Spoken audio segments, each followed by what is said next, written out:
ESK Season 279, Area Terlarang Penghormatan Surgawi. Alam penghormatan surgawi tidak terlihat besar dan sangat luas. Hal pertama yang menyambut mata semua orang adalah pulau terapung raksasa di tengah kosmos. Hal yang paling menarik perhatian adalah bahwa di sekitar pulau, ada 10 rantai tebal dan besar yang memanjang terus-menerus, membentang setengah dari langit berbintang. Ujung rantai menghilang ke dalam kegelapan di kejauhan. Tidak ada yang tahu apa yang ada di sisi lain. Setiap rantai sangat tebal sehingga dibutuhkan 10 orang untuk melingkarkan tangan mereka di sekelilingnya. Mereka berkarat dan penuh dengan jejak bentrokan logam. Dia melihat satu-satunya pulau di kosmos. Itu pulau penghormatan surgawi, satu-satunya tempat di alam penghormatan surgawi yang dapat diinjak oleh orang luar. Apa rantai itu? Tanya Suzimo. Apa yang terhubung ke ujung rantai yang lain? Legenda mengatakan bahwa di ujung rantai adalah 10 tanah dosa besar, di mana banyak roh jahat dan iblis dipenjara. Namun, area itu adalah area terlarang di alam penghormatan surgawi dan tidak ada yang bisa mendekatinya. 10 negeri besar yang penuh dosa. Roh jahat dan iblis. Suzimo mengerutkan kening dan melihat ke ujung rantai, tenggelam dalam pikirannya. Tidak hanya mata seseorang yang tidak dapat menembus kegelapan, tetapi bahkan ketika seseorang memperluas sens spiritual mereka, itu akan menghilang. Mereka tidak dapat mendeteksi apapun. Untuk beberapa alasan, Suzimo merasakan ketidaknyamanan yang tak terlukiskan setelah tiba di alam penghormatan surgawi. Segala sesuatu di sekelilingnya menindas. Setelah 5 hari penyembuhan, Meng Hao dan ribuan pembudidaya yang selamat dari alam pedang bintang 7 telah pulih dari cedera mereka dan sekarang dapat bergerak dengan bebas. Semua orang berjalan keluar dari ruang istirahat kapal celestial dan melihat sekeliling dengan rasa ingin tahu ke alam ibadah surgawi yang legendaris. Berdiri di haluan, dia melihat para pembudidaya di atas kapal dan berkata dengan suara rendah, "Ini adalah pertama kalinya sebagian besar dari Anda datang ke alam penghormatan surgawi, jadi ada beberapa aturan yang harus saya beritahu Anda. Ada kekuatan pembatas yang kuat di alam pemujaan surgawi. Terlepas dari area tertentu, pertempuran tidak diperbolehkan di tempat lain. Jika tidak, kamu akan dilenyapkan tanpa ampun oleh kekuatan pembatas dari alam pemujaan surgawi.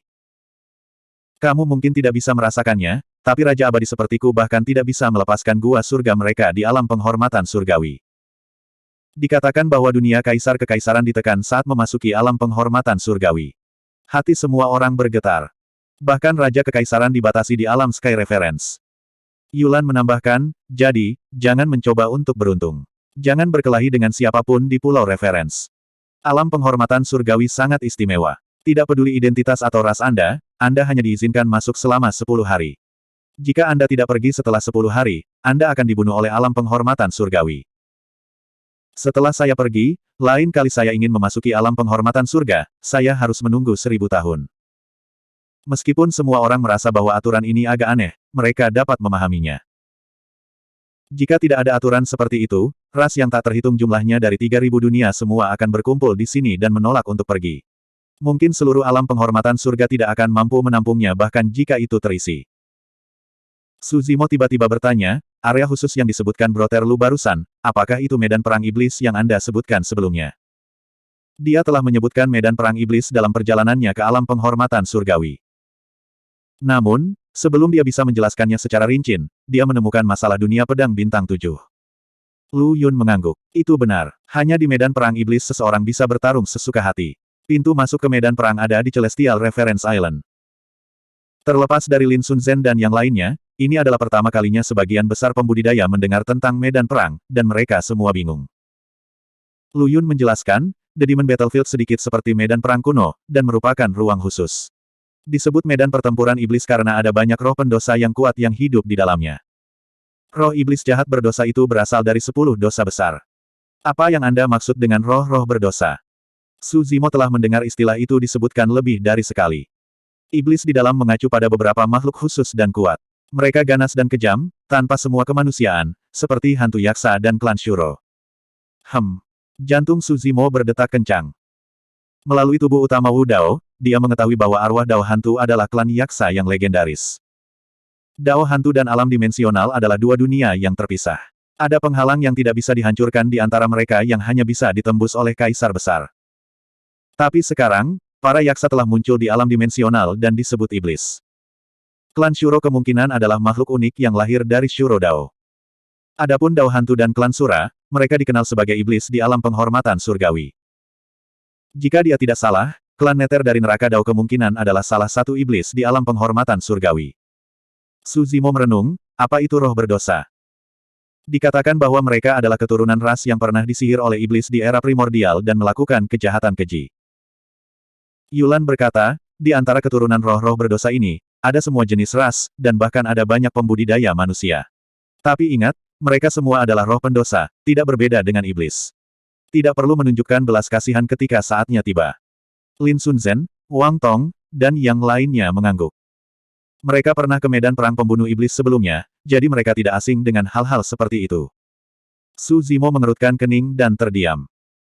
Itu berarti bahwa iblis di medan perang kemungkinan adalah keturunan Yaksa dan klan Sura dari era primordial. Pada saat yang sama, pertanyaan lain muncul di benak Su Zimo. Jika mereka disebut roh pendosa, kejahatan keji apa yang mereka lakukan di masa lalu? Su Zimo tiba-tiba bertanya. Bitiansing berkata, roh-roh pendosa itu pernah disihir oleh roh-roh jahat dan menjadi musuh semua ras. Mereka membantu para pelaku kejahatan dalam perbuatan jahat mereka dan melakukan kejahatan keji. Su Zimo bertanya lagi, tapi itu di era primordial. Roh-roh berdosa ini hanya keturunan mereka. Apa hubungannya dengan apa yang terjadi di era primordial? Saudara Su, Anda mungkin tidak tahu ini, tetapi iblis-iblis itu pada dasarnya kejam dan sangat memusuhi makhluk-makhluk dunia atas. Tidak peduli berapa banyak generasi yang mewariskan garis keturunan mereka, sifat bawaan mereka tidak dapat diubah.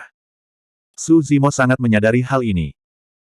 Di alam neraka, ketika makhluk neraka mendengar bahwa dia berasal dari dunia atas, kebanyakan dari mereka akan sangat bermusuhan dan membunuh. Bagaimana dengan roh-roh berdosa di dalam? Tanya Su Zimo. Mereka lahir di era ini setelah generasi yang tak terhitung jumlahnya. Mereka tidak ada hubungannya dengan kesalahan nenek moyang mereka di era primordial, jadi mengapa mereka harus menanggung semua ini? Lu Yun, Yulan, dan yang lainnya bingung dengan pertanyaan itu. Seolah-olah seseorang telah melakukan kejahatan besar dan sedang dihukum. Keturunan mereka, tidak peduli berapa banyak generasi yang diturunkan dari garis keturunan mereka, masih akan terlibat. Keturunan mereka menanggung tanda dosa segera setelah mereka lahir dan harus menerima hukuman, tidak dapat membebaskan diri mereka sendiri selama sisa hidup mereka. Tapi apa hubungan keturunan ini dengan kejahatan besar di masa lalu? Setelah jeda yang lama, Yulan berkata dengan ragu-ragu, mungkin. Darah dosa mengalir di dalam keturunan roh-roh berdosa ini. Meski begitu, nada bicara Yulan tidak terdengar terlalu pasti. Lu Yun dan para penguasa puncak lainnya juga berpikir keras. Gongsun Yu memandang Su Zimo sambil tersenyum. Kamu akan tahu begitu kamu memasuki Vian Battlefield, Pig Lord. Tidak peduli seberapa berbelas kasihnya Anda, iblis dan roh jahat tidak akan membiarkan kita lolos di sana. Setiap roh berdosa lebih ganas dari yang terakhir. Di Vian Battlefield, ini adalah pertarungan sampai mati. Tidak ada pilihan lain. Bab 2782. Oh, benar. Su Zimo teringat sesuatu yang lain dan bertanya, Saudara Lu, Anda menyebutkan bahwa menukar biji ada hubungannya dengan medan perang iblis. Mengapa begitu? Lu Yun tersenyum dan menjelaskan, ada semua jenis harta karun tak tertandingi di paviliun penghormatan, tetapi Anda akan membutuhkan jasa pertempuran untuk ditukar dengan mereka. Manfaat pertempuran. Su Zimo bergumam. Bakat pertempuran mirip dengan poin prestasi. Anda dapat menganggapnya sebagai mata uang unik di alam perawan surgawi, dan itu hanya berguna di sana. Hanya ada satu cara untuk mendapatkan keuntungan pertempuran, dan itu adalah memasuki medan perang dan membunuh roh-roh jahat di dalamnya. Sebagian besar roh jahat ada di alam roh sejati. Tidak ada pembangkit tenaga alam gua surga, Yulan menimpali. 1000 tahun yang lalu, Sun Zhen, Wang Dong, dan yang lainnya membunuh roh jahat di Vian Battlefield dan mendapatkan beberapa pencapaian pertempuran. Namun, mereka masih kekurangan banyak manfaat pertempuran untuk ditukar dengan harta seperti biji. Kesadaran muncul di Su Zimo. Tidak heran dia mengatakan dia tidak membutuhkan batu roh asal atau harta langka lainnya untuk ditukar dengan emas besar putih di alam penghormatan surgawi. Di alam percandian surgawi, manfaat pertempuran adalah satu-satunya mata uang keras. Saat mereka berbicara, perahu tiba di atas pulau percandian surgawi. Su Zimo melihat kembali kegelapan di kejauhan dengan sedikit cemberut. Memang ada sesuatu yang aneh tentang alam percandian surgawi. Tidak hanya memiliki beberapa aturan khusus, tetapi juga memiliki aturan perdagangan uniknya sendiri. Dari sudut pandang tertentu, Celestial Enshrinement Realm mendorong banyak sekali ras dari dunia atas untuk memasuki medan perang dan bertarung demi keuntungan pertempuran. Roh jahat dan roh jahat adalah musuh semua ras. Apakah ini ada hubungannya dengan kekacauan yang melanda 3000 dunia?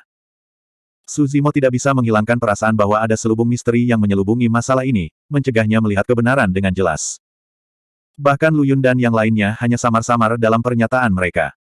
Semua orang turun dari perahu dan perlahan-lahan turun ke Pulau Percandian Surgawi. Meskipun Pulau Percandian Surgawi memiliki aturan bahwa setiap makhluk hidup hanya bisa tinggal di alam selama 10 hari setiap 1000 tahun, pulau itu masih ramai dengan aktivitas. Ada terlalu banyak makhluk hidup di 3000 dunia, tetapi hanya ada satu pulau penghormatan. Su Zimo melihat sekeliling dan melihat setidaknya ada 7 atau 8 ras yang berbeda. Meskipun mereka semua dalam bentuk manusia, aura mereka sangat berbeda dari manusia. Makhluk hidup dari berbagai alam dapat dilihat di alam penghormatan surgawi. Orang-orang di sana berasal dari alam Suncrou. Su Zimo mengikuti tatapan Lu Yun dan melihat sekelompok roh sejati alam Dongsu. Pemimpin mereka tinggi dan kurus dengan kulit emas pucat. Ekspresinya dingin dan matanya setajam elang. Yang disebut alam gagak emas adalah wilayah yang diperintah oleh klan gagak emas berkaki 3. Perlombaan gagak emas adalah salah satu dari 9 ras primordial di daratan Tianhuang. Alam gagak emas adalah salah satu alam super di alam atas. Su Zimo melihat sekeliling dan melihat lebih dari selusin pembudidaya lewat dengan dada membusung dan kepala terangkat tinggi. Meskipun para pembudidaya ini dalam bentuk manusia, roh primordial Su Zimo mengandung roh primordial naga dan phoenix, jadi dia sangat sensitif terhadap aura naga. Dia segera menyadari bahwa para pembudidaya ini berasal dari alam naga. Merasakan sesuatu, Raja Abadi yang memimpin alam naga melihat ke arah alam pedang. Tatapannya akhirnya mendarat di Su Zimo, kebingungan melintas di kedalaman matanya. Sambil menggelengkan kepalanya, dia tidak berlama-lama dan pergi dengan sisa alam naga. Lu Yun, Yulan, dan yang lainnya memimpin ribuan pembudidaya pedang ke arah paviliun penghormatan surgawi. Sepanjang jalan, Su Zimo melihat Phoenix ilahi dari alam Wutong, Protos dari alam cahaya berambut emas, bermata biru, dan seorang barbar tinggi dari alam barbar. Su Zimo telah melakukan kontak dengan makhluk-makhluk ini di daratan Tianhuang sebelumnya, jadi dia agak akrab dengan mereka. Namun, dia belum pernah melihat sebagian besar dari mereka sebelumnya. Untungnya, Lu Yun memperkenalkan mereka kepadanya di sepanjang jalan, yang sangat memperluas wawasannya. Misalnya, dia melakukan kontak dengan para raksasa di Dragon Abyss Star. Alam raksasa adalah alam yang lebih tinggi. 5 alam logam, kayu, air, api, dan bumi semuanya adalah alam peralihan. Jenius dan roh sejati dari berbagai alam dan ras berkumpul di satu pulau. Bahkan Lin Sunzhen, Wang Tong, dan yang lainnya tidak tampak luar biasa setelah tiba di pulau penghormatan surgawi. Ratusan wanita mendekati mereka saat ini, masing-masing memancarkan aroma samar. Masing-masing dari mereka mempesona dan menawan, masing-masing dengan kelebihannya sendiri. Salah satu dari wanita ini adalah kecantikan yang luar biasa dengan penampilan surgawi. Kemanapun mereka lewat, mereka menarik gelombang tatapan yang membakar. Bahkan Gong Sun Yu, Wang Tong, dan yang lainnya mencuri pandang ke arah itu. Mereka adalah pembudidaya dari alam bunga. Yulan tersenyum. Mereka adalah alam yang lebih tinggi, dan kebanyakan dari mereka adalah wanita. Pemimpin mereka adalah Raja Abadi Yulan, pembangkit tenaga listrik dari alam gua surga. Dia memiliki sikap yang luar biasa, seperti anggrek di lembah yang kosong. Ketika dia melihat yang lain, dia menangkupkan tangannya dan mengangguk sambil tersenyum sebagai bentuk sapaan. Tiba-tiba, mata indah Raja Abadi Yulan berbalik dan mendarat di Su Zimo. Pria tampan berbaju hijau itu tampak muda dan hanya alam surgawi yang benar-benar abadi, tetapi dia berjalan berdampingan dengan Lu Yun dan raja-raja abadi lainnya. Untuk beberapa alasan, Raja Abadi Yulan memiliki kesukaan yang tidak dapat dijelaskan pada pemuda yang belum pernah dia temui sebelumnya. Seolah-olah orang ini memiliki semacam kualitas atau aura khusus yang membuatnya tanpa sadar merasa dekat dengannya. Cinta pada pandangan pertama. Pikiran itu melintas di benak Raja Abadi Yulan, dan dia tersadar dari lamunannya. Apa yang salah dengan saya? Mengapa saya membiarkan imajinasi saya menjadi liar? Para pengamat tidak tahu apa yang sedang terjadi, tetapi mereka bisa melihat mata indah Raja Abadi Yulan menatap Su Zimo tanpa berkedip. Semburat merah samar tampak muncul di pipinya, membuatnya tampak menawan dan memikat. Lu Yun dan yang lainnya sedikit terkejut dengan pemandangan itu. Hanya Su Zimo yang memiliki gambaran kasar tentang apa yang sedang terjadi. Bentuk sejati Raja Abadi Yulan kemungkinan adalah anggrek Yulan, itulah sebabnya dia merasakan keintiman dengan bentuk kingliannya. Apakah kamu kenal saudara Su, Taois Yulan? Lu Yun bertanya penuh tanya, berdeham. Setelah kembali normal, Raja Abadi Yulan menggelengkan kepalanya sambil tersenyum. Tidak, saya tidak. Bagaimana saya harus memanggil Anda, teman muda? Lu Yun memperkenalkan, ini Suzu, penguasa puncak pedang ke-9 di alam pedang. Oh. Agak terkejut, Raja Abadi Yulan berkata, Tidak heran dia bisa berjalan berdampingan dengan Taoist Lu dan yang lainnya. Kalau begitu, kita harus berbicara dengan setara. Setelah jeda singkat, Raja Abadi Yulan menatap Su Zimo sambil tersenyum. Daoist Su, jika kamu memiliki kesempatan untuk datang ke alam bunga di masa depan, ingatlah untuk datang mencariku. Aku bisa membawamu berkeliling dunia. Ini adalah undangan yang jelas. Iri, Bi Tianxing tidak bisa tidak bertanya, Peri Yulan, mengapa kamu tidak mengundang kami? Mengapa kamu mengundang Brother Su sendirian? Kami juga ingin mengunjungi alam bunga. Raja Abadi Yulan tersenyum. Tentu, kalian semua dipersilakan untuk ikut denganku.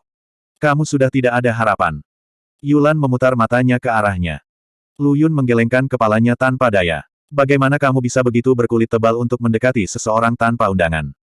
Semua orang di alam pedang dan alam bunga tertawa kecil. Raja-raja abadi mengobrol santai untuk beberapa saat lebih lama sebelum mengucapkan selamat tinggal. Sebelum pergi, Raja Abadi Yulan menatap Su Zimo dalam-dalam, lalu berbalik untuk pergi dengan sedikit kebingungan. Bab 2783. Yulan menggelengkan kepalanya dan menjelaskan, sangat sulit untuk mendapatkan eksploitasi tempur di medan perang roh jahat. Anda harus tahu bahwa hanya 10 poin dari eksploitasi pertempuran yang dapat diperoleh dengan membunuh roh jahat dari roh jahat. Untuk membunuh iblis jahat pada tahap pertama, hanya 1 poin pahala, iblis di tingkat surgawi, 3 poin pahala, iblis di periode kosong, 6 poin pahala. Meng Hao berkata dengan suara yang tidak bisa berkata-kata, teman baik, menyewa rumah seperti ini selama sehari sama dengan membunuh iblis dalam kegelapan. Yulan berkata, benar, jika kita tinggal di Fengtian Realm selama 10 hari, kita akan menyia-nyiakan 100 poin eksploitasi militer. Feng Su berkata, dunia Fengtian memiliki banyak orang, dan menyewa rumah setidaknya dapat menghindari pengintaian makhluk lain di antarmuka. Kita tidak perlu menutupi saat kita berkomunikasi. Ini nyaman. Pada saat ini, Lin Sun Zhen tiba-tiba berbicara dan berkata dengan lemah, Tuan, mari kita sewa rumah ini. Saya akan dapat membunuh 100 poin dari eksploitasi militer yang telah saya konsumsi. Juga. Melihat kata-kata Lin Sun Zhen seperti ini, Yulan berhenti bersikeras. Segera, semua orang di dunia pedang menemukan rumah gratis di dekat paviliun Fengtian, dan ada alur berbentuk token di gerbang rumah. Lin Sun Zhen melangkah maju dan meletakkan token Fengtiannya di lekukan pintu, yang pas. Segera setelah itu, ada ledakan kecemerlangan di dalam rumah, dan pintunya terbuka. Di antara makhluk abadi sejati di dunia pedang, token Fengtian dari Wang Dong, Gong Sun Yu, dan lainnya semuanya memiliki kurang dari 10 poin pahala. Hanya Lin Sun Zhen yang dapat menyewa rumah ini dengan lebih dari 100 poin eksploitasi militer. Su Zimo bisa melihat dengan jelas. Awalnya ada batasan kuat di sekitar rumah ini, dan yang lain tidak bisa memaksanya untuk menerobos, hanya dengan bantuan token Fengtian batasan ini dapat dicabut. Setelah menempatkan ribuan bumi dan surga abadi di dalam rumah, Lu Yun melihat ke langit dan berkata, waktu sangat berharga, seharusnya tidak terlambat. Saya pikir kamu akan pergi ke paviliun Fengtian sekarang dan bersiap untuk memasuki medan perang roh jahat. Setiap orang hanya memiliki 10 hari di paviliun Fengtian. Tetapi saat ini, semua orang tidak mendapat pahala, jadi Lin Sun Zhen menghabiskan 100 poin pahala terlebih dahulu. Ini baik. Gong Sun Yu, Wang Dong, dan yang lainnya sangat bersemangat dan ingin menunggu. 5 Master Puncak, Lu Yun, Yulan, dan Su Zimo, serta Lin Sun Zhen, Wang Dong, dan Meng Hao, bersama dengan selusin dewa sejati, meninggalkan rumah dan kembali ke paviliun Fengtian. Paviliun Fengtian secara kasar dapat dibagi menjadi 2 area. Lu Yun berkata dengan sungguh-sungguh, ada sebuah pagoda di daerah di sebelah kiri dengan banyak harta langka di dalamnya, dan daerah di sebelah kanan mengarah ke medan perang roh jahat. Feng Su berkata, pergi ke pagoda harta karun di sebelah kiri dulu dan lihat seberapa besar prestasi pertempuran yang dibutuhkan batu Tai Bai Xuanjin. Kami juga sangat menyadarinya. Semua orang di dunia pedang melangkah ke paviliun Fengtian, dan setelah belok kiri, mereka sampai ke pagoda yang menjulang tinggi, yang merupakan menara harta karun di paviliun Fengtian. Eternal Secret King Chapter 2784, Stone Clan. Memasuki pagoda harta karun, Su Zimo merasakan matanya bersinar, dan ada harta langka yang tak terhitung jumlahnya di tempat dia memasuki mata. Pil, senjata ajaib, bahan surgawi dan harta bumi, teknik latihan rahasia, tumbuhan dan pohon abadi, alat pelindung baju besi, biji emas abadi, telur binatang dan telur serangga. Yang mati dan hidup memiliki semua yang mereka butuhkan, seluas bintang, ditempatkan di aula di lantai pertama menara harta karun. Itu juga pertama kalinya Meng Hao datang ke pagoda harta karun, dan dia tidak bisa menahan kejutan. Setiap jenis harta karun ditempatkan dalam kotak harta karun yang disegel dengan ukuran berbeda, dengan nomor berbeda dicat di atasnya. Di samping setiap nomor, ada alur yang mirip dengan ukuran token Feng Tian. Lu Yun berbisik, angka-angka di atas sesuai dengan poin pahala yang dibutuhkan untuk menukar setiap jenis harta karun. Jika Anda menginginkan harta apapun, letakkan token Feng Tian Anda di atasnya. Jika Anda memiliki cukup pahala, peti harta karun akan terbuka sendiri dan mengambilnya. Bawa harta karun itu ke dalam. Jangan melihat menara harta karun tidak dijaga, tapi jika ada yang berani mencuri atau mencuri apapun di dalamnya, itu akan musnah. Su Zimo mengambil tampilan biasa, dan menempatkan buah tao yang tumpul dan terawat baik di peti harta karun tidak jauh dari sana. Biasanya, sebagian besar roh sejati akan membudidayakan buah dao di dalam tubuh mereka, tetapi mereka memiliki nama yang berbeda. Namun tidak mudah untuk mendapatkan buah tao yang terawat baik. Setiap buah dao mengandung makna mendalam dari Dao Fa yang telah dipraktekkan makhluk ini sepanjang hidupnya. Jika satu buah dao dapat dicerna dan diserap, maka akan sangat meningkatkan kultivasi biksu tersebut. Dan di peti harta karun ini ditandai dengan angka 10. 10 poin kemenangan. Su Zimo diam-diam terpana, jadi melestarikan buah tao yang mapan hanya akan membutuhkan 10 poin eksploitasi. Semua orang di dunia pedang melihat ke segala arah di aula menara harta karun. Yuan Chen Tianjing, 100 poin eksploitasi. Purple Blood Xianzi, 200 poin eksploitasi. Blood NEDLE 250 poin prestasi. Saat orang-orang terus memperdalam, jumlah poin pertempuran yang dibutuhkan oleh harta di sekitarnya juga meningkat. Tak lama kemudian, Su Zimo melihat harta karun yang dikenalnya. Bodi. Harta karun ini awalnya ditempatkan di alam rahasia King Weitian oleh Kaisar Abadi Chenmu. Ini sangat membantu budidaya Su Zimo, dan itu adalah harta langka dan berharga bahkan di alam atas. Dan dibutuhkan 500 poin pahala untuk menukar benih bodi. Di medan perang iblis jahat, memenggal kepala iblis tingkat pertama, hanya sedikit eksploitasi pertempuran. Itu hanya memiliki 10 poin pahala untuk membunuh iblis jahat dalam periode kekosongan. Tidak mudah untuk mendapatkan 500 poin. Ketika saya sampai di sini, setengah jam telah berlalu, dan aula lantai pertama dari pagoda harta karun baru setengah jalan, dan semua orang di dunia pedang belum melihat batu Taibai Xuanjin. Lu Yun, Yulan dan yang lainnya secara bertahap mengerutkan kening. Jika Taibai Xuanjinsi membutuhkan terlalu banyak eksploitasi pertempuran, tekanan pada Lin Sun Zhen dan yang lainnya juga akan meningkat, dan perjalanan ini dapat kembali dengan tangan kosong. Semua orang berjalan sepanjang jalan sampai mereka akan mencapai ujung aula lantai pertama, dan akhirnya melihat Taibai Xuanjinsi di peti harta karun. Batu misterius yang terlalu putih ini hanya seukuran paku, tetapi membutuhkan ribuan poin eksploitasi militer. Yulan menghela nafas ringan dan berkata, 1000 poin eksploitasi militer adalah harta paling berharga di aula di lantai pertama menara harta karun. Su Zimo melihat bahwa Lu Yun, Yulan dan yang lainnya merasa malu, dan dia menyadari bahwa akan lebih sulit dan berbahaya untuk memasuki medan perang roh jahat untuk mendapatkan eksploitasi militer. Dalam 10 hari, 1000 poin eksploitasi militer berarti 100 poin setiap hari. Jika Anda membunuh roh sejati periode Dongsu, Anda harus membunuh 10. Su Zimo pernah bermain melawan klan Yasha dan klan Asura secara sederhana, mengetahui sifat mengerikan dari makhluk-makhluk ini, dan jika mereka bertemu mereka di medan perang iblis, itu memang cukup rumit. Su Zimo merenung sedikit, dan berkata, jika Anda tidak dapat mengumpulkan cukup eksploitasi pertempuran pada satu waktu, tidak bisakah Anda menunggu 1000 tahun sebelum Anda datang ke Feng Tian Realm dan terus mendapatkan eksploitasi tempur di medan perang setan? Tentu saja bisa. Lu Yun berkata, hanya saja ketika kamu kembali lagi nanti, batu misterius yang terlalu putih ini mungkin telah lama diganti. Selain itu, jika kamu telah mengumpulkan 1000 poin pertempuran, itu berarti kamu telah membunuh banyak iblis, iblis-iblis yang kuat di medan perang iblis. Pasti akan menangkapmu. Ketika Anda memasuki medan perang roh jahat lain kali, roh jahat dan roh jahat yang lemah akan menghindar lebih awal, dan Anda dengan mudah menjadi sasaran roh jahat yang kuat di dalam, dan Anda mungkin tidak memiliki kesempatan untuk mendapatkan banyak eksploitasi pertempuran. Feng Sudao, sejauh yang saya tahu, roh terkuat sepanjang masa mungkin bisa mengumpulkan 4 hingga 5.000 eksploitasi. Sangat sulit untuk terus mendapatkan eksploitasi. Lin Sun Zhen membuka mulutnya dan berkata, 10 hari, 1000 poin pahala, bukan tanpa kesempatan. Gong Sun Yu juga berkata, beberapa master puncak jangan khawatir, kami memiliki token Feng Tian. Jika kami menghadapi bahaya, kami dapat kembali kapan saja. Ini adalah penggunaan lain dari token Feng Tian. Selama Anda membawa token Feng Tian, Anda dapat meninggalkan medan perang roh jahat dan kembali ke alam Feng Tian. Hanya saja setiap kali dibutuhkan 10 poin combat exploits.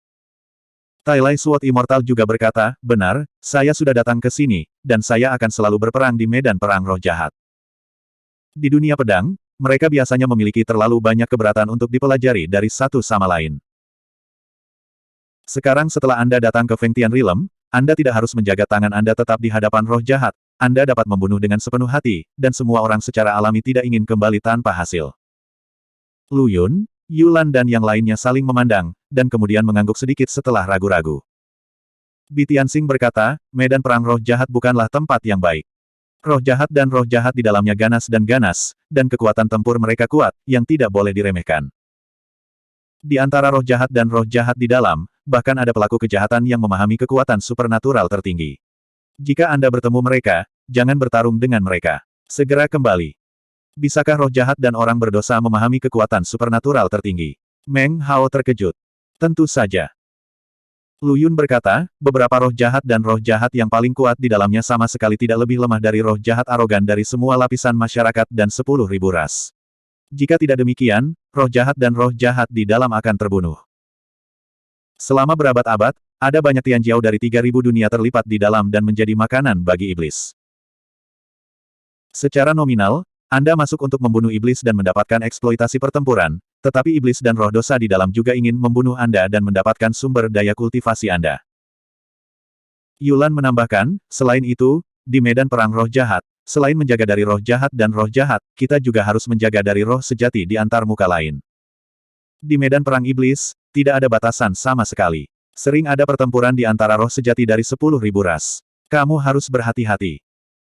Feng Su berkata, saya baru saja menyadari bahwa saya tidak melihat orang-orang dari klan Mata Langit dan Batu, yang merupakan hal yang baik bagi kami. Batu. Ekspresi Su Zimo bergerak. Lu Yun melihat keraguan di hati Su Zimo dan menjelaskan, dunia batu juga merupakan dunia yang super besar, dan hubungannya dengan dunia pedang kita juga sama. Keluhan memiliki sejarah yang panjang, dan itu telah sama selama beberapa era. Orang batu memiliki darah biasa, tetapi tubuh mereka sangat keras. Sekalipun mereka adalah senjata-senjata magis, mereka mungkin tidak dapat melukai mereka. Orang batu mudah dikenali, kebanyakan bertubuh kekar dan tinggi, dan kulit mereka gelap dan kasar, seolah-olah ditutupi lapisan kulit batu. Tidak hanya di medan perang iblis, tapi di tempat lain di masa depan, jika kamu bertemu orang batu, kamu harus berhati-hati. Su Zimo mengangguk dan mencatat. Bab 2785. Ada apa di sana? Su Zimo menunjuk ke atas kepalanya. Menara harta karun menjulang tinggi ke awan, jelas lebih dari satu lantai, dan semua orang hanya ada di aula lantai pertama menara harta karun. Lu Yun berkata, di menara harta karun, semua jenis harta karun langka ditempatkan dan dikumpulkan, dan 4 lantai teratas adalah sama. Harta yang ditempatkan di lantai 2 dari menara harta karun membutuhkan setidaknya 1.000 poin prestasi tempur, dan batas atasnya adalah 2.000 poin. Harta dari lapisan ketiga, jasa perang yang dibutuhkan untuk menebusnya, berada di antara 2.000 dan 3.000 poin, dan seterusnya, hingga lapisan kelima. Saat lantai terus menanjak, eksploitasi pertempuran yang dibutuhkan oleh harta juga akan meningkat. Bagaimana dengan setelah lantai 5? Meng Hao tidak bisa membantu bertanya. Yulan berkata, harta di lantai 5 membutuhkan minimal 5.000 poin kemampuan tempur, tapi sejauh yang saya tahu, itu belum dibuka untuk waktu yang lama. Bi Tianxing menyela di sela-sela, dikabarkan bahwa ada harta yang lebih langka dan berharga di lantai 10, bahkan rahasia terlarang. Apa? Semua orang di dunia pedang berbisik. Lu Yun menggelengkan kepalanya sedikit, dan berkata, itu hanya beberapa rumor. Bahkan jika ada, poin pertempuran yang dibutuhkan tidak terbayangkan. Hanya bertarung di medan perang roh jahat tidak dapat dicapai. Faktanya, itu benar. Batas atas jumlah roh sejati yang dapat memasuki medan perang iblis jahat di setiap antarmuka adalah 10. Jumlah iblis di medan perang iblis sulit untuk diperkirakan. Setelah mereka berada di medan perang iblis lebih lama, mereka pasti akan terlihat dan jatuh ke dalam situasi yang pahit dan berbahaya. Belum lagi mendapatkan eksploitasi militer, bisa keluar tepat waktu sudah merupakan berkah. Semua orang berbalik di aula utama di lantai pertama pagoda harta karun, dan kemudian mundur. Perjalanan ini membutuhkan 1.000 poin pahala militer, yang sangat sulit bagi Lin Sun Zhen dan yang lainnya. Waktu sangat berharga, dan setiap orang tidak perlu tinggal di menara harta karun. Setelah keluar dari pagoda harta karun, semua orang tidak berhenti, berjalan ke arah medan perang roh jahat. Saat masih di jalan, Lin Sun Zhen tiba-tiba berkata, saya pertama-tama akan membagikan eksploitasi pertempuran di token Feng Tian kepada Anda. Lu Yun mengangguk, dan berkata, setiap orang mendapat 10 poin pahala. Dengan cara ini, kamu bisa pergi begitu kamu menemui bahaya di dalamnya. Token Feng Tian tidak hanya catatan eksploitasi militer, tetapi juga alat transmisi, memungkinkan Anda untuk meninggalkan medan perang setan kapan saja. Hanya saja setiap kali Anda menggunakan token Feng Tian untuk mengirimnya kembali dari medan perang iblis jahat, Anda akan menghabiskan 10 poin pahala tempur. Meskipun Wang Dong dan Gong Sun Yu juga pernah ke alam Feng Tian, mereka semua memiliki kurang dari 10 poin dalam pertempuran. Dan token Feng Tian Su Zimo dan Bei Mingsui tidak memiliki eksploitasi pertempuran apapun. Wang Dong dan yang lainnya mengeluarkan token Feng Tian mereka, Lin Sun Zhen menyentuh tokennya dan token Feng Tian Wang Dong sedikit, dan roh itu bergerak. Manfaat token Feng Tian dari Wang Dong dan lainnya meningkat menjadi 10 dalam sekejap. Melihat adegan ini, Su Zimo sepertinya memikirkan sesuatu, dan tiba-tiba mengerutkan kening. Lu Yun memperhatikan bahwa Su Zimo berbeda, dan berkata, saudara Su pasti sudah menebaknya. Su Zimo mengangguk sedikit, dan berkata, eksploitasi pertempuran pada token Feng Tian dapat ditransfer sesuka hati, yang berarti bahwa di medan perang roh jahat, roh sejati dari antarmuka utama cenderung bertarung untuk eksploitasi pertempuran. Persis. Lu Yun berkata, jadi di medan perang roh-roh jahat, selain menjaga dari roh-roh jahat dan orang-orang berdosa itu, kamu juga harus waspada terhadap orang-orang kuat di antarmuka lain. Feng Su berkata, di medan perang roh jahat, roh sejati dari semua antarmuka utama sering membunuh satu sama lain, tetapi roh sejati biasa tidak berani memprovokasi dunia pedang kita. Bitiansing berkata, Lin Sun Zhen dan 8 dari mereka bekerja sama untuk membentuk formasi 10.000 pedang. Bahkan jika mereka menghadapi roh sejati tertinggi, mereka akan memiliki kekuatan untuk bertarung. Pintu masuk ke medan perang iblis berada di lapangan terbuka yang besar di paviliun Feng Tian. Tidak lama kemudian, semua orang dari dunia pedang datang ke lapangan Feng Tian, dan melihat 10 tirai air besar didirikan di sekitar alun-alun, dengan jelas menampilkan lingkungan medan dan segala sesuatu di dunia lain. Lu Yun berkata, medan pertempuran jahat secara kasar dapat dibagi menjadi 10 wilayah. 10 layar raksasa ini menyajikan medan pertempuran jahat yang lengkap. Menatap salah satu layar raksasa, berkonsentrasi, dan menggali ke dalamnya, Anda dapat melihat situasi spesifik di dalamnya. Su Zimo menyebarkan indera spiritualnya dan menyentuh salah satu layar raksasa. Seperti yang diharapkan. Dia sepertinya telah memasuki medan pertempuran roh-roh jahat. Awalnya dia masih di atas langit, dan kemudian penglihatannya semakin dekat. Segala sesuatu di depannya tampak membesar, dan dia bahkan dapat dengan jelas melihat tekstur daun yang gugur di medan perang roh-roh jahat. Perasaan ini luar biasa. Su Zimo menarik kesadarannya dan semuanya kembali normal. Di Feng Tian Square, makhluk dari 10.000 ras dari berbagai antarmuka berkumpul, dan di bawah setiap layar raksasa, ada susunan teleportasi yang besar. Saya melihat 10 biksu dari Flying Heaven Realm melangkah ke formasi teleportasi, dengan kilatan cahaya, 10 orang menghilang di Feng Tian Square. Tidak mengherankan, 10 orang telah memasuki medan perang iblis. Lu Yun menjelaskan, ketika Anda memasuki medan perang roh jahat, ada 10 pintu masuk teleportasi, dan tempat pendaratannya acak, jadi hal pertama yang Anda lakukan saat memasuki medan perang roh jahat adalah mengamati sekeliling Anda dan waspada. Jika tidak beruntung dan mendarat di tempat di mana setan berkumpul, atau bertemu dengan roh tertinggi secara langsung, semua orang mungkin harus mundur lebih awal.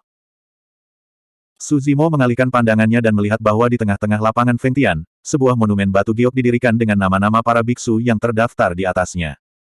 Itu adalah monumen jade untuk prestasi pertempuran.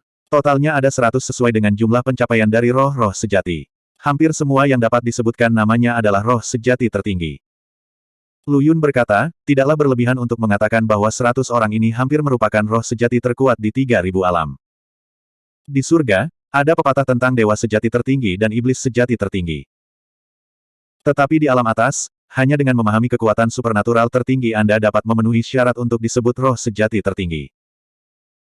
Ada makhluk yang tak terhitung jumlahnya dari 10.000 ras yang telah berkultivasi ke alam sejati di 3.000 alam, tetapi hanya ada 100 orang yang bisa disebut roh tertinggi yang sebenarnya. Bahkan jika Anda menghitung beberapa Tianjiao yang memahami kekuatan supernatural tertinggi, tetapi tidak meninggalkan nama mereka di prasasti batu giok dari eksploitasi militer, totalnya diperkirakan kurang dari 200. Tatapan Su Zimo jatuh ke kolom pertama prasasti giok. Xiayin, Cakrawala Surga. Makhluk dari suku mata langit ini, yang disebut Xiayin, menempati urutan pertama di monumen kemuliaan militer. Yulan berkata, orang ini adalah orang yang lahir dengan mata yin dan yang. Dia memiliki reputasi yang ganas di antara roh sejati dari 3.000 alam. Meskipun peringkat batu giok dari eksploitasi militer tidak selalu mewakili urutan kekuatan tempur, perbedaannya tidak akan terlalu banyak. Su Zimo mungkin meliriknya. Di antara 100 posisi batu giok eksploitasi militer, ada Tianjiao dari alam naga, alam batu, alam gurun, alam indus, alam makam, alam cahaya, alam penyihir, alam darah, alam gagak emas. Kebanyakan berasal dari dunia super. Ada 2 orang di penglihatan langit saja. Namun, dia tidak melihat ada kenalan di prasasti giok itu. Kixian Junyu adalah milik surga dan telah menyadari kekuatan magis tertinggi, yang dianggap sebagai roh sejati tertinggi, tetapi namanya tidak ada pada monumen batu giok eksploitasi. Saya tidak tahu apakah dia belum datang ke Fengtian Realm, atau apakah dia tidak memiliki cukup poin pertempuran. Bab 2786. Melihat ke tempat di mana Su Zimo dan yang lainnya menghilang, wajah Lu Yun tenggelam seperti air. Karena sebelum tiba di Fengtian Realm, semua orang baru saja bertarung dengan klan Tianyan, dan Raja Hanmu telah mengesampingkan kata-katanya yang kejam, jadi Lu Yun selalu khawatir. Faktanya, roh sejati dari dunia pedang di dunia ini mungkin tidak dapat menyaingi visi surgawi. Hanya saja Lin Sun Zhen, Su Zimo, dan Yun Ting belum tumbuh ke puncaknya, dan mereka masih membutuhkan waktu.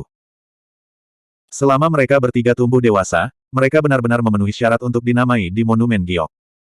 Jangan khawatir.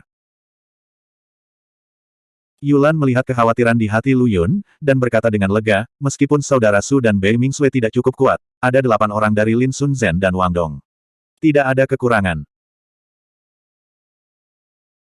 Feng Sudao, jika Lin Sun Zhen dapat memanfaatkan kesempatan ini untuk melawan roh-roh jahat untuk melawan roh-roh jahat, memahami inti dari pedang kematian, dan kemudian menjadi roh sejati tertinggi, maka akan mudah untuk mendapatkan 1000 poin pahala pertempuran. Semoga saja. Yulan juga menunjukkan harapan. Kesadaran spiritual dari 4 master puncak menembus ke dalam 10 layar raksasa, dan dengan cepat menemukan kelompok Su Zimo dan Lin Sun Zhen. Sana. Lu Yun menunjuk ke salah satu layar raksasa dan berkata, area ketiga dari medan perang iblis jahat. Bab 2787. Di dunia pedang, selain teknik membunuh dan memotong, yang terbaik adalah kecepatan hukum tubuh. Tapi sekarang, kecepatan tubuh orang yang masuk jelas lebih tinggi dari semua orang. Kecepatan tubuh semacam ini bahkan cukup cepat untuk lolos dari tangkapan dan selubung kesadaran ilahi. Lebih dari itu, sejauh mata memandang, tidak ada sosok manusia sama sekali, dan itu hanya bisa dinilai dari ayunan rumput di sekitarnya. Saya melihat rumput di sekitarnya, seolah-olah mengalami benturan yang sangat besar, satu demi satu patah dan roboh. Aku tidak tahu makhluk mengerikan seperti apa yang bersembunyi di rumput, menunjukkan jurang, dan mereka dengan cepat mendekati semua orang di dunia pedang. Wang Dong dan Gong Sun Yu gugup, dan telapak tangan mereka sedikit berkeringat. Semua orang tidak menyangka bahwa mereka akan menghadapi krisis seperti itu segera setelah mereka turun ke medan perang iblis. Lin Sun Zhen tampak tenang, menutup matanya, mencoba merasakan gerakan di sekitarnya. Mendadak, Lin Sun Zhen membuka mulutnya dan tertawa pelan, tembak.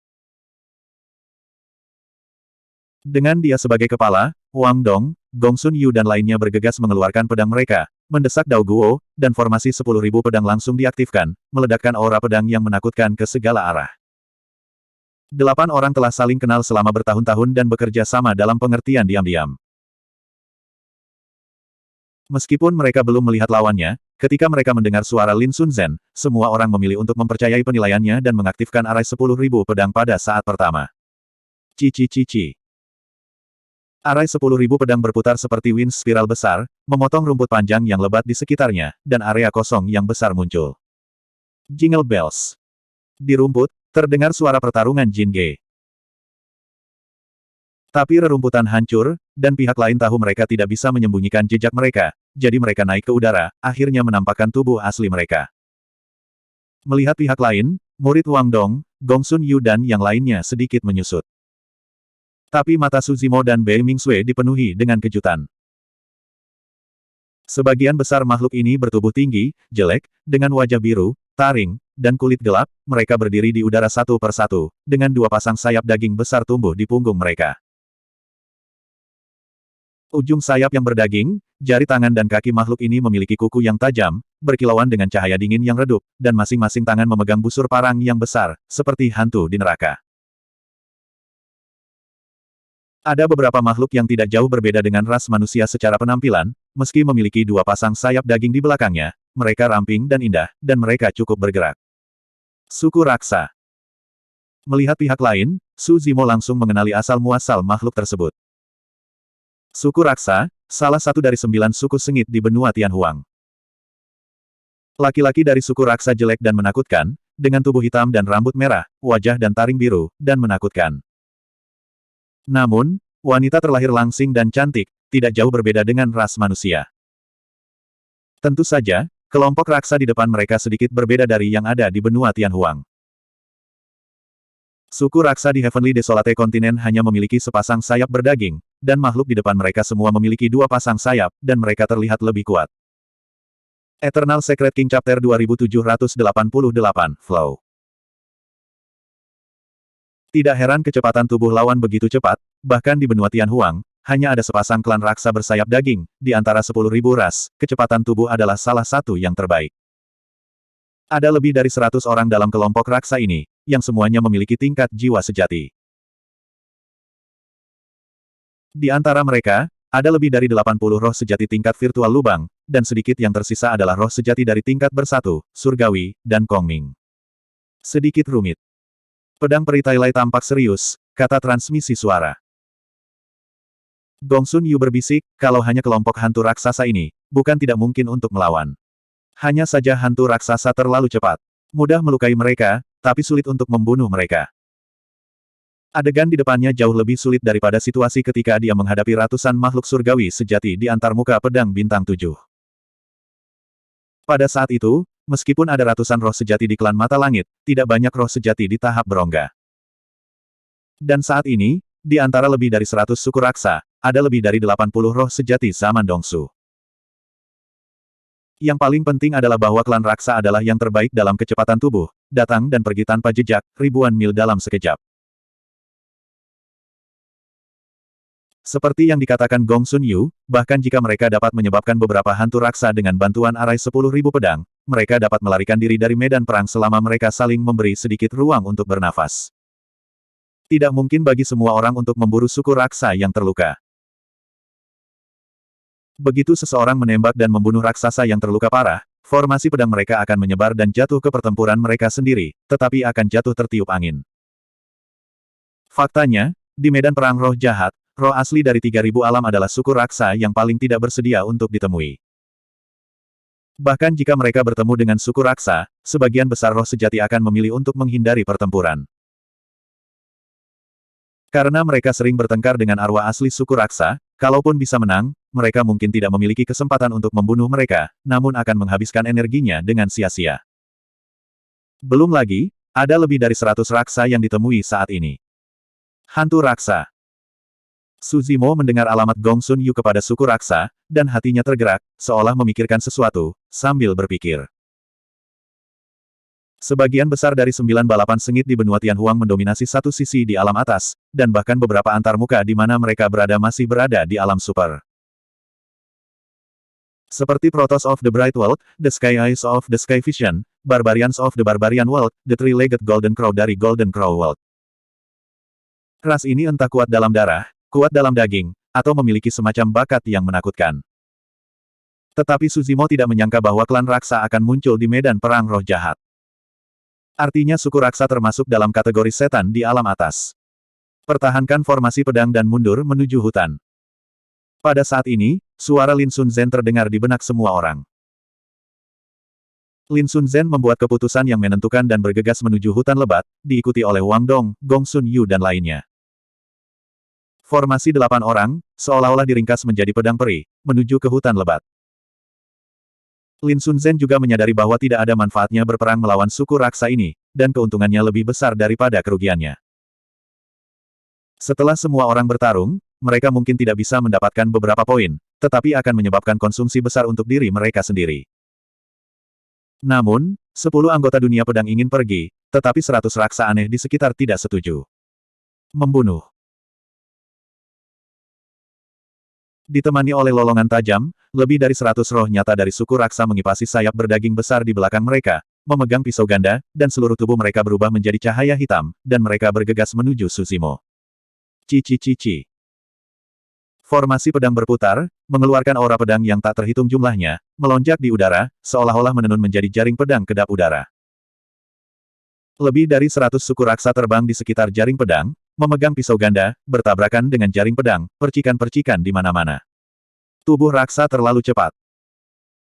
Bahkan jika Wang Dong, Gong Sun Yu dan lainnya memancarkan kesadaran ilahi mereka, mereka tidak dapat menguncinya. Mereka hanya dapat mengandalkan 10.000 pedang untuk menahan lebih dari 100 raksa. Banyak suku raksa, melihat bahwa ranah kultivasi Susimo dan Bei Mingsui adalah yang terlemah, mereka menatap mereka dari dekat, berulang kali menyerang, dan melancarkan serangan. Namun, formasi 10.000 pedang Lin Sun Zhen berjalan dengan kekuatan penuh, dengan hampir tidak ada kekurangan, dan para raksa ini tidak bisa terburu-buru untuk sementara waktu. Lin Sun Zhen mundur dan bertarung.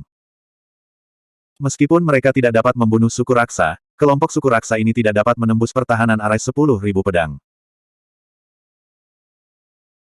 Bei Mingsui mengikuti Susimo dari dekat, merasa sedikit bingung, dan tidak bisa menahan transmisi suara dan bertanya, "Guru, kelompok hantu raksasa ini agresif dan mereka jelas ingin membunuh mereka semua, bahkan jika kita mundur ke hutan lebat.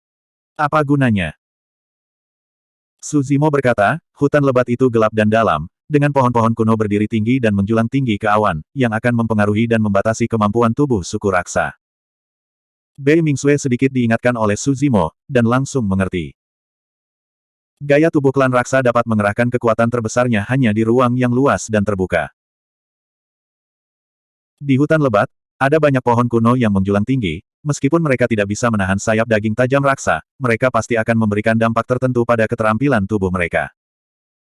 Pengaruh semacam ini akan sangat fatal bagi pertarungan roh sejati tingkat atas.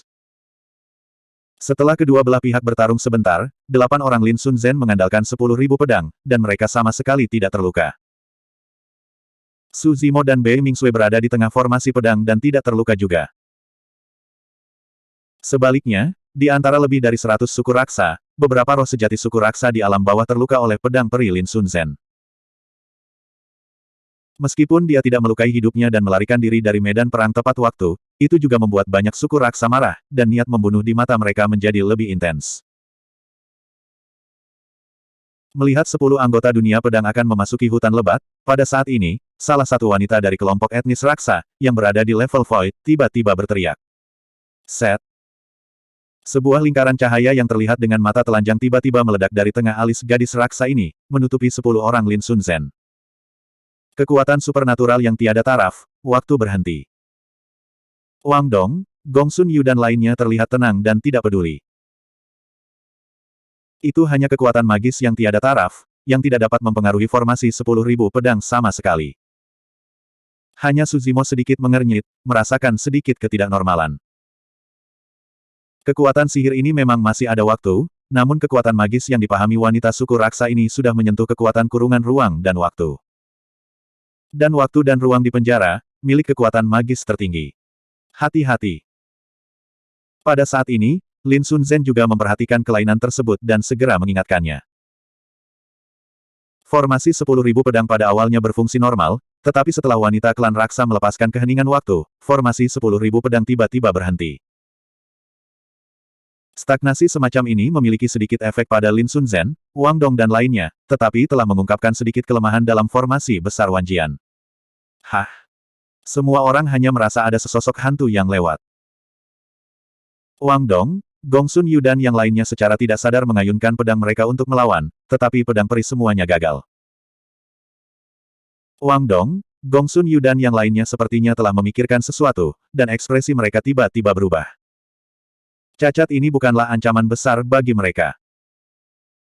Tapi Susimo dan Bei Mingsui, yang berada di tengah formasi besar, langsung terkena raksa. Cacat ini cukup untuk membunuh Susimo dan Bei Mingsui. Bab 2789.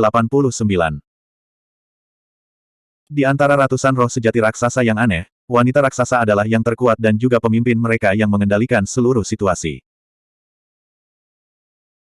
Meskipun kekuatan mistiknya yang tiada taraf yang dapat menghentikan waktu mengungkapkan kelemahan dalam formasi 10.000 pedang, dia dapat dengan jelas mengatakan dari pertukaran sebelumnya bahwa 8 orang yang membentuk formasi pedang tidak lemah. Tidak realistis baginya untuk menggunakan kelemahan itu untuk membunuh salah satu dari 8 dari mereka. Selain itu, satu-satunya wanita pemegang pedang di antara mereka berdelapan begitu kuat sehingga dia merasa terancam. Dia hanya memiliki satu momen kesempatan. Setelah momen itu, wanita pemegang pedang itu akan bereaksi. Satu momen pasti tidak akan cukup untuk berurusan dengan Void Transformation True Spirit. Namun, membunuh roh sejati dari alam persatuan atau makhluk surgawi adalah hal yang mudah baginya. Itu bukan keputusan mendadak baginya untuk menargetkan pria dan wanita di tengah formasi pedang. Sebaliknya, itu adalah hasil dari pertimbangan dan perencanaan yang mendalam. Tidak akan mudah bertahan melawan ras raksasa dengan keuntungan medan hutan. Sebelum kita memasuki hutan, aku akan membiarkan kalian meninggalkan 2 mayat. Dalam sekejap, dia menggunakan 2 pedang dan berubah menjadi seberkas cahaya gelap, tiba di depan pria dan wanita di tengah formasi pedang. Pria dan wanita itu tampak ketakutan dan tidak bisa bereaksi sama sekali saat mereka berdiri terpaku di tempat. Pria itu memiliki wajah tampan dan mata jernih saat dia mengangkat kepalanya untuk menatapnya. Tatapan mereka bertemu dan perasaan aneh muncul di hatinya. Orang ini sepertinya tidak tercela. Haruskah saya mengampuni nyawanya? Pikiran itu terbunuh saat terlintas di benaknya. Karena saya memilih untuk memasuki tempat ini, saya pasti di sini untuk membunuh mereka demi manfaat pertempuran. Tidak ada yang tidak bersalah dan orang ini sama. Memikirkan itu, dia tidak lagi ragu-ragu dan mengayunkan kedua pedang melengkung di tangannya ke arah kepala pria dan wanita itu.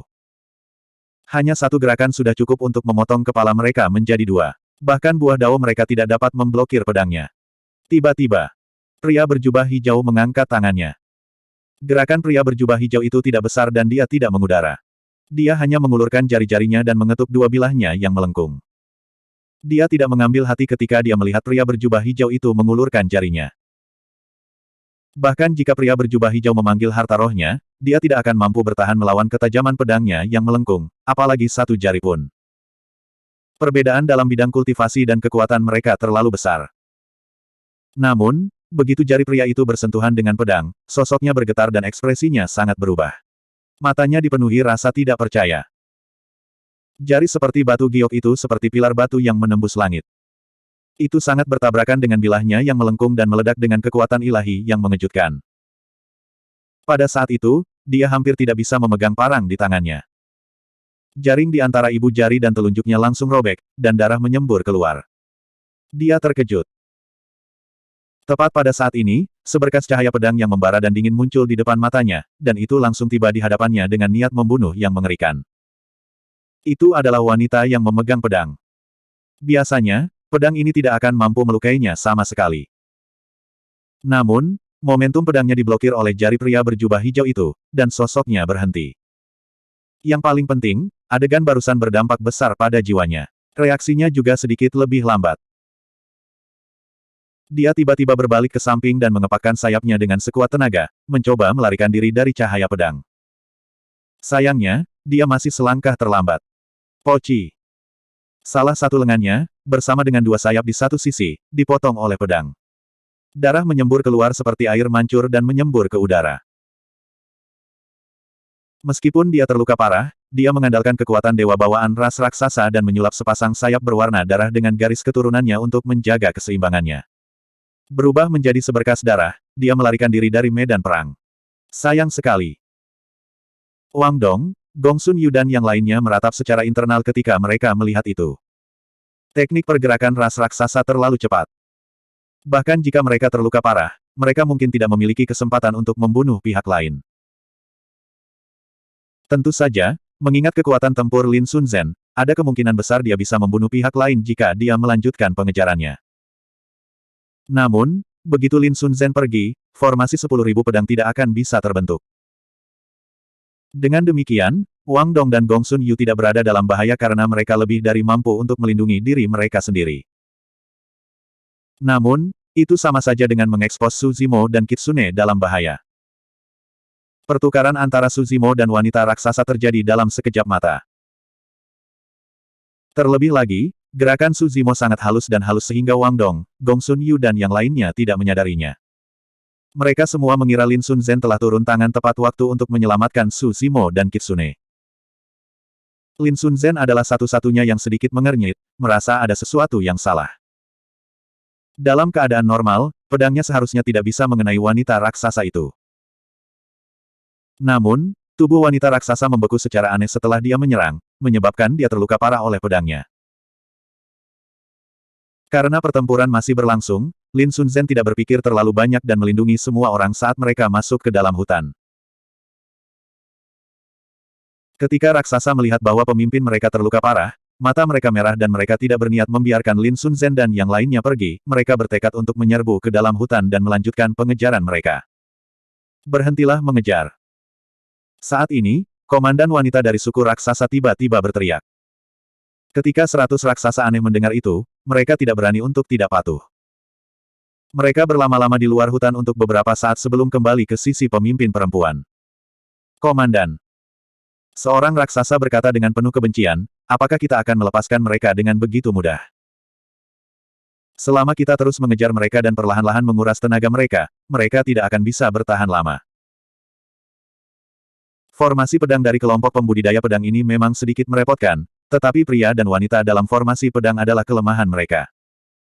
Selama kita mengawasi pria dan wanita itu, kita akan memiliki kesempatan untuk mematahkannya. Formasi dan bunuh mereka satu per satu.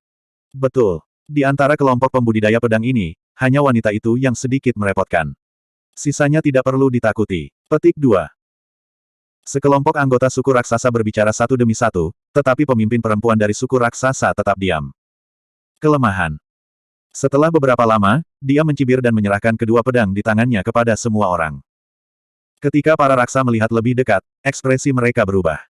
Kedua pedang itu penuh dengan retakan dan telah hancur total. Bagaimana ini bisa terjadi? Seorang raksasa bertanya dengan hati-hati, Komandan, senjatamu tampaknya adalah harta roh 8 kesengsaraan, kan? Pemimpin perempuan dari suku raksasa berkata dengan dingin, kelemahan yang kalian sebutkan sebelumnya menghancurkan harta karun Destiny Spirit saya dengan satu jari. Set. Orang-orang suku raksasa tersentak. Kekuatan macam apa yang mampu menghancurkan harta karun roh 8 kesengsaraan dengan satu jari? Wanita dalam kelompok itu sedikit merepotkan.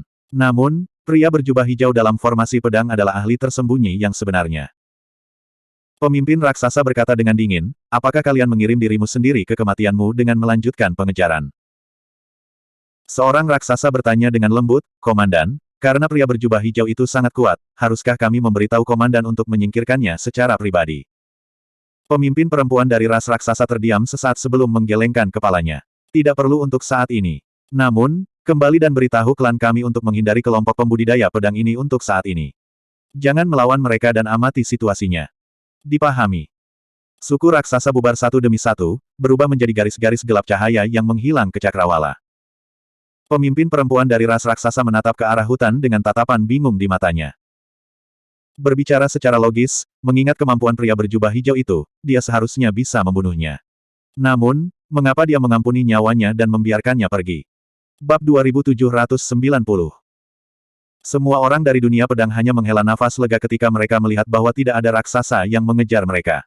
Mereka mengonsumsi ramuan dan ramuan sebelum beristirahat di tempat.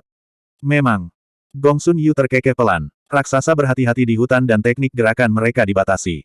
Itu sebabnya mereka tidak berani melanjutkan pengejaran dan menyerah. Jika mereka memasuki hutan, raksasa pasti akan meninggalkan beberapa mayat. Li Sue berkata dengan dingin. Wang Dong menepuk dadanya setelah melihat bahwa Su Zimo dan Kitsune baik-baik saja dan berkata dengan rasa takut yang masih ada, itu membuatku takut setengah mati. Untunglah Peak Master dan Junior Sister Beiming baik-baik saja. Kalau tidak, kita akan melakukan kejahatan yang tak termaafkan. Sword Immortal Tai Lai menambahkan, untung kakak senior Lin campur tangan tepat waktu dan melukai hantu perempuan raksasa dengan parah. Jika tidak, konsekuensinya tidak terbayangkan. Su Zimo tidak menjelaskan lebih lanjut dan menoleh ke Lin Sun Zhen, menangkupkan tinjunya. Terima kasih atas bantuan Anda, rekan Daois Lin. Meskipun dia adalah master puncak dari puncak pedang ke-9, dia tidak mengudara di depan para pembudidaya dari alam kultivasi yang sama seperti Lin Sun Zhen dan Wang Dong dan kebanyakan menyebut mereka sebagai sesama Taois. Lin Sun Zhen mengangguk tanpa berkata apa-apa. Namun, dia masih merasa ada sesuatu yang salah dan menatap Su Zimo dalam-dalam. Wang Dong, Gong Sun Yu dan yang lainnya mengobrol dengan santai saat mereka beristirahat, bertukar pengalaman dari pertempuran sebelumnya. Lin Sun Zhen memutar matanya ke arah Su Zimo dan bertanya dengan sikap santai, indera Master Puncak Su sangat tajam. Dia memperhatikan raksasa sejak lama. Pada kenyataannya, Lin Sun Zhen telah memperhatikan Su Zimo sejak lama. Ketika dia pertama kali mendengar bahwa Su Zimo telah menjadi Master Puncak Pedang ke-9, dia sedikit marah. Namun, ketika dia menuju ke puncak pedang ke-9 dan memahami dao pemakaman pedang, dia menyadari betapa menakutkannya dao pedang itu. Seseorang yang bisa menciptakan dao seperti itu pasti luar biasa. Namun, Su Zimo sering menyendiri dan mereka berdua tidak memiliki banyak kesempatan untuk berinteraksi. Di antara para pembudidaya dari alam yang sama, satu-satunya yang tidak bisa dilihat Lin Sun Zhen adalah Su Zimo. Apa yang dia katakan tadi juga merupakan ujian. Dia memiliki beberapa keraguan di hatinya. Kultivasi Su Zimo hanya pada tahap makhluk surgawi. Bagaimana dia bisa selangkah lebih maju darinya dan menemukan pergerakan hantu raksasa? Saat menyebutkan masalah ini, Wang Dong, Gong Sun Yu, dan yang lainnya semuanya menjadi sadar. Gong Sun Yu sedikit malu. Dia tersenyum canggung dan berkata, "Pemimpin puncak, saya pikir Anda terlalu gugup. Saya tidak berharap Anda benar." Su Zimo tersenyum dan tidak berkata apa-apa. Tentu saja, di antara 8 dari mereka, Shen Yue, Li Sue, dan yang lainnya tidak terlalu memikirkannya. Mereka hanya mengira Su Zimo mengatakannya dengan santai dan menebak dengan benar. Setelah pertempuran hebat, semua orang santai, dan mereka beristirahat sambil mengobrol. Mereka bersemangat tinggi dan agak bersemangat. Su Zimo duduk diam di tempat yang sama. Tidak ada yang tahu apa yang dia pikirkan. Kenyataannya, dia bisa saja membunuh pemimpin suku raksasa dengan kemampuannya. Nyatanya, tidak sulit baginya untuk membunuh suku raksasa. Namun, ketika dia tiba-tiba melihat suku raksasa di tanah iblis, itu mengingatkannya pada hal lain, itulah sebabnya dia sedikit linglung. Ketika pemimpin perempuan dari suku raksasa menyerangnya, dia awalnya ingin membunuhnya di tempat. Tapi saat kedua belah pihak bentrok, saling memandang mata dan wajah, dia tiba-tiba memikirkan seorang teman lama dari wilayah Tianhuang. Yu Luosha. Dia dan Yu Luosha tidak terlalu dekat, tetapi ada beberapa karma di antara mereka. Yu Luosha pernah tunduk pada tubuh asli Wu Dao. Bahkan setelah dia mendapatkan kembali kebebasannya, dia tidak pernah mengkhianatinya. Terlebih lagi, setelah dia memimpin suku raksasa, dia tidak pernah bertarung dengan manusia. Hanya ini saja sudah merupakan jasa besar. Memikirkan kembali Yu Luosha, Su Zimo tidak membunuhnya. Dia juga tidak menghentikan pemimpin perempuan dari suku raksasa untuk melarikan diri setelah terluka parah oleh Lin Sun Zhen. "Tuan, Anda sedang memikirkan Yu Luosha." Tiba-tiba, suara Kitsune terdengar di benak Su Zimo. Kitsune adalah satu-satunya yang secara kasar bisa menebak pikiran Su Zimo. Su Zimo mengangguk. "Aku tidak berharap suku raksasa direduksi menjadi pendosa jahat di dunia atas. Jika Yu Luosha naik ke dunia atas, akan lebih sulit baginya untuk bertahan hidup. Bahkan, dia mungkin berada di Vian Battlefield." Saat memikirkan itu, Su Zimo tiba-tiba merasakan penyesalan. Jika dia tahu, dia akan menangkap seorang raksasa dan menginterogasi mereka. Tak lama kemudian, semua orang kurang lebih pulih, dan mereka sekali lagi bangkit dan bergegas melanjutkan perjalanan mereka. Hutan itu gelap dan dalam dengan pohon-pohon kuno menjulang tinggi yang tak terhitung jumlahnya yang menghalangi penglihatan seseorang dan jangkauan kesadaran rohnya. Hutan sunyi di sepanjang jalan, hanya sesekali terdengar suara daun dan ranting busuk di bawah kaki mereka, membuatnya tampak menakutkan. Tiba-tiba, sambil mengerutkan kening, Su Zimo mengalihkan pandangannya dan melihat ke arah pohon kuno secara diagonal di depannya. Pohon purba itu tumbuh dalam kegelapan dan tidak berbeda dengan pohon-pohon lain di sekitarnya. Namun, persepsi roh Su Zimo terlalu kuat. Dia bisa merasakan bahwa ada seseorang yang tersembunyi di sana yang hampir menyatu dengan pohon kuno. Su Zimo tidak langsung menyerang. Itu karena makhluk hidup yang disembunyikan di sana bukanlah iblis, tapi manusia yang persis seperti mereka. Namun, orang itu tidak memiliki lencana pemberian surga di pinggangnya. Saat itu, Lin Sun Zhen yang sedang berjalan di depan berhenti di jalurnya. Dia tidak menyerang dan hanya menoleh ke arah Su Zimo sebelum menghunus pedang abadi di punggungnya dan menebas pohon kuno. Pohon kuno itu patah dengan suara keras. Puff! Tidak hanya itu, pohon kuno itu terbelah menjadi dua dan memuntahkan darah dengan menakutkan saat jatuh dengan keras ke tanah. Wang Dong, Gong Sun Yu dan yang lainnya menyadari bahwa ada sesuatu yang salah ketika mereka melihat Lin Sun Zhen tiba-tiba berhenti di jalurnya. Ketika Lin Sun Zhen menebang pohon kuno itu, mereka menyadari bahwa ada seseorang yang bersembunyi di kegelapan. Orang itu berpakaian hitam dan terbaring di genangan darah. Tubuhnya diiris menjadi dua oleh pedang abadi Lin Sun Zen. Ki pedang yang menakutkan telah melonjak ke dalam tubuhnya dan bahkan kesadarannya. Buah daunnya tertutup bekas pedang. Pria berjubah hitam itu hanyalah Kong Ming Perfected Immortal, dia tidak bisa bertahan melawan serangan biasa dari Lin Sun Zen. Namun, pria berjubah hitam itu tidak mengeluarkan suara dari awal hingga akhir. Meskipun tubuhnya diiris oleh Lin Sun Zen, dia tidak menunjukkan rasa sakit di wajahnya dan hanya memelototi Su Zimo dan yang lainnya dengan dingin. Lin Sun Zen membawa pedang abadi yang tidak ternoda dan berjalan ke sisi pria berjubah hitam itu. Dia melihat ke bawah dengan tatapan acuh tak acuh.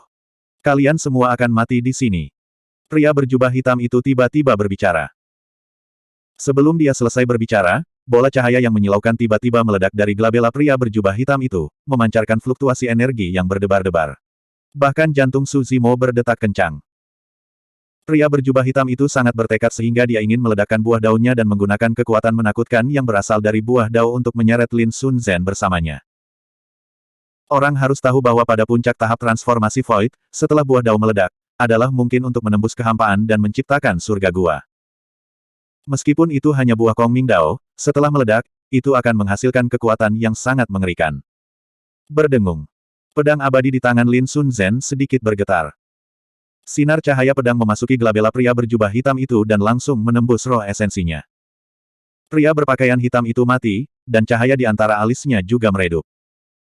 Lin Sun Zen sepertinya mengharapkan ini dan tidak memberinya kesempatan untuk meledakkan buah dao miliknya.